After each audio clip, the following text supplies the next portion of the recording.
अस्सलाम वालेकुम नाज़रीन। आज हम जनरल नॉलेज की चीज़ें जो साइंस से रिलेटेड एवरीडे साइंस से रिलेटेड हैं वो पढ़ेंगे। तो सबसे पहले है ये कुछ डिजीज़ हैं जिनके नेम हैं। तो किन किन चीज़ों की ये बीमारियां वो देखेंगे हम। पहला है जी Parkinson is a disease of brain.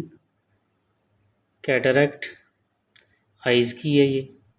Insomnia is a disease of inability to sleep यानी सो ना पाना या नींद का ना आना। मियोपिया ये आइज़ की डिज़ीज़ है ये भी। जॉन्डिस लिवर की डिज़ीज़ है। पिलैग्रा स्किन की डिज़ीज़ है। मलेरिया स्प्लीन की डिज़ीज़ है।